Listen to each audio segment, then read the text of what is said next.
Fala pessoal, tudo bem? Sejam bem-vindos a mais uma aula do professor Pedro Turco, aula de História de Ciências Humanas para todo o eixo, ok? Então vejam, hoje nós vamos falar sobre a Corrida do Ouro em Goiás. Observem, hoje nós vamos falar um pouquinho sobre a Corrida do Ouro em Goiás, um tema importante, porque remete-se ao processo de colonização do nosso estado, porque foi através do ouro, foi através do ciclo do ouro, que de fato começou aqui em Goiás um processo de colonização.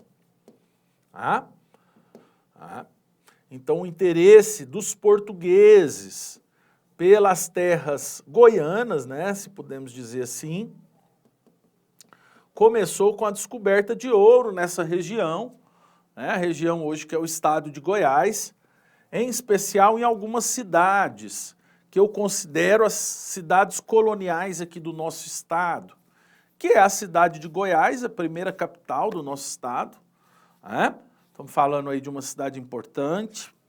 Pilar de Goiás, outra cidade importante, que foi descoberto ouro, metais preciosos, e a cidade de Pirenópolis, que também foi descoberto metais preciosos, uma região colonial importante aqui do nosso estado. Bom? Então foi a partir desse ciclo do ouro, que de fato começou o processo de construção dos primeiros agrupamentos urbanos, as primeiras vilas, E a partir daí o estado foi se configurando, foi se construindo, Veja, o ciclo do ouro aqui em Goiás é bom ressaltar alguns pontos. O primeiro é que ele se utilizou de trabalho escravo, O trabalho escravo existiu durante o ciclo do ouro em Goiás, é importante destacar isso, Então, quem eram os trabalhadores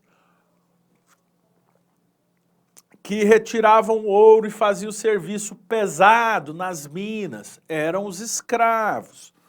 Então existiu escravidão em Goiás, sim.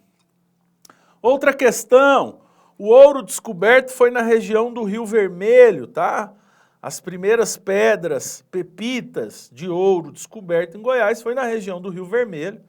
A famosa cidade de Goiás está ali no município da cidade de Goiás, bom? E a partir daí é que se começou a se construir a ideia de uma capitania, ou seja, um estado político específico para essa região. A famosa capitania de Goiáses, que depois veio a se chamar Goiás. Alguns historiadores atribuem o nome por causa dos índios goiáses, que habitavam essa região, eram comunidades indígenas que habitavam essa região, ok? Aqui, temos o famoso Palácio Conde dos Arcos, Famoso Palácio Conde dos Arcos, a primeira sede administrativa do estado de Goiás, desde o início da colonização, quando ele foi construído em 1722. A capitania de Goiás foi governada pela capitania de São Paulo, E o Palácio Conde dos Arcos era um palácio importante, primeira sede do estado, do governo estadual, do poder executivo estadual. E até hoje ele está lá em Goiás, por incrível que pareça, ele é um museu muito bem cuidado, muito bem administrado. Então, para vocês estudantes que tiverem interesse de ir lá conhecer um pouco sobre a história da cidade de Goiás, sobre a história do estado de Goiás, está lá o Museu Conde dos Arcos, o Palácio Conde dos Arcos, que é hoje um museu, bom? Um outro ponto importante, as igrejas de Goiás são muito importantes, porque junto com o processo de colonização em Goiás, vieram também uma colonização cultural, via Igreja Católica. Então aqui nós temos a famosa Igreja de Santana, que hoje é considerada a Catedral de Goiás e teve sua construção iniciada em 1743. Está aí a famosa Catedral de Goiás, a famosa Igreja de Santana, importante marco do processo de colonização, do processo do ciclo do ouro e que remonta, né, que nos faz pensar um pouco que o processo colonial também foi cultural, né? A Igreja Católica veio, né, assim como o Estado e o processo de colonização português veio para Goiás, também veio, né, o processo de colonização da Igreja Católica. Em Goiás está cheio, né, de igrejas que remetem a esse período. Está aí a famosa igreja de São Francisco de Paula, construída em 1761, né? Outra igreja com estilo colonial e que se remete a esse período da história, um período importante e que faz parte aí da colonização de Goiás, né? Vamos dizer assim, do processo de incorporação de Goiás ao cenário nacional, né? À colonização portuguesa nacional. Bom, veja, com o fim do ciclo do ouro, o ciclo do ouro chega ao fim aí no início do século XIX, o ciclo do ouro chega ao fim no início do século XIX, nós temos o nascimento aí da atividade agropecuária em Goiás, isso aqui é importante, né? Nós temos aí o nascimento da agricultura e da pecuária, que é hoje o nosso, vamos dizer assim, o nosso carro-chefe, né? Hoje, aquilo que nós temos de mais importante na nossa economia, que é a pecuária, né? A criação de gado e a agricultura, né? Em larga escala, a monocultura. Então veja, o fim do ciclo do ouro dá início a outro ciclo, que é o ciclo da agricultura, da pecuária. E nesse ciclo, algumas famílias se destacam. Entre elas, separei aqui algumas. Os bulhões se destacam nesse período, século XIX, início do século XX.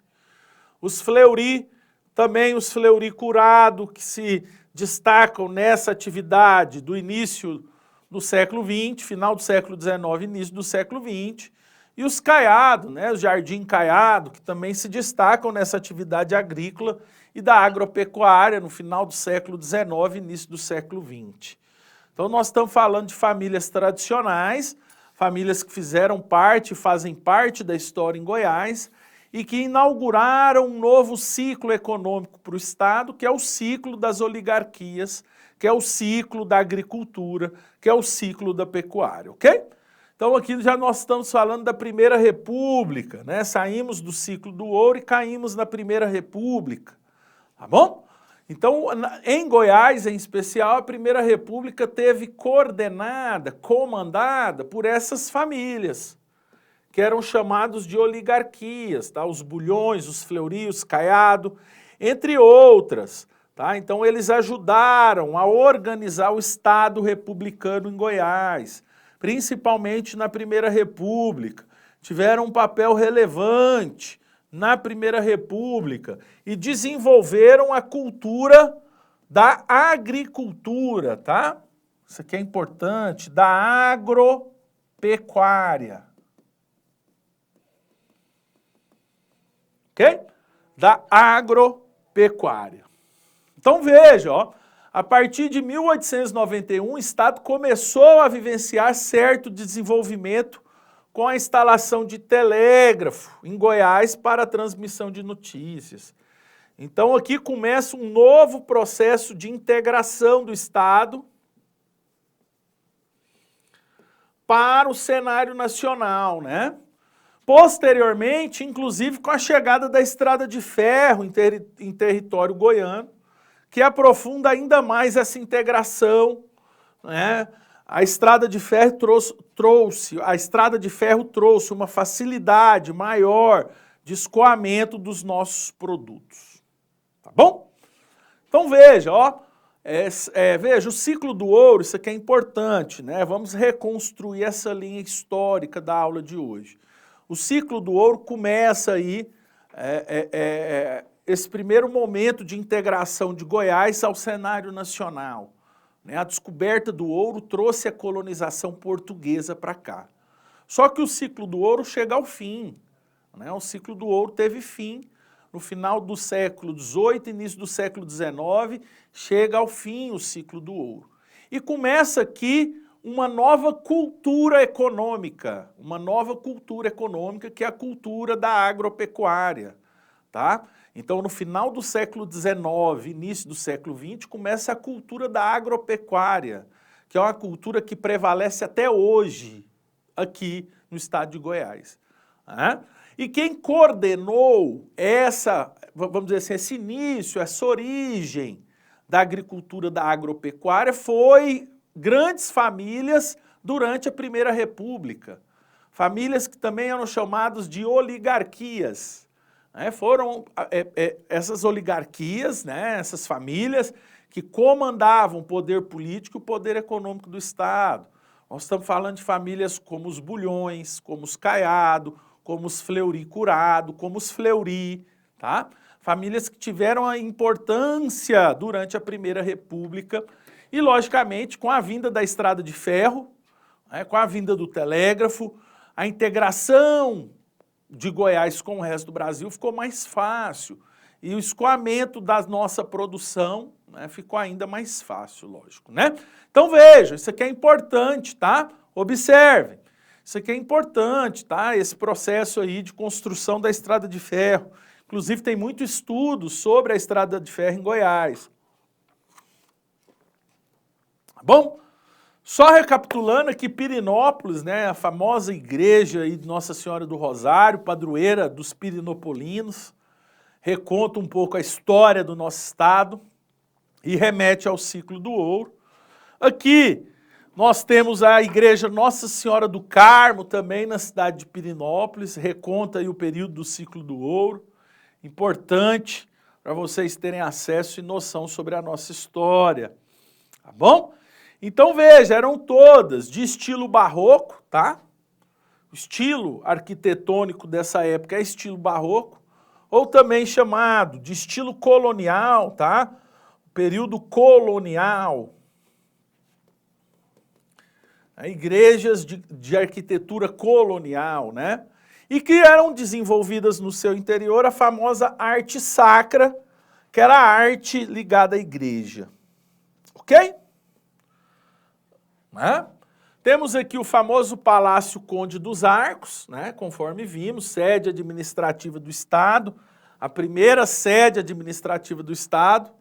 Está lá, né? Até hoje é um museu, o Palácio Conde dos Arcos, um pedaço palpável da história de Goiás. Né?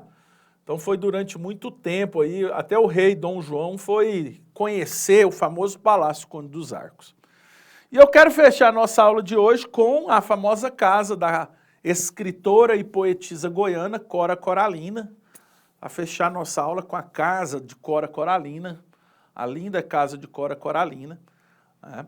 Porque também remete a esse período, a casa de Cora, né? Apesar que a Cora veio depois, a história da Cora Coralina com o estado de Goiás, ela é a posteriori, né? Mas a casa no qual ela morou é de período colonial, com certeza, ok? Na próxima aula vamos ver um pouquinho sobre a estrada de ferro, né, aqui em Goiás, o povoamento e a integração da economia do nosso estado de Goiás, ok? Estudar um pouquinho sobre a estrada de ferro, importante, mas é só na próxima aula, beleza? Volto com essa temática, valeu!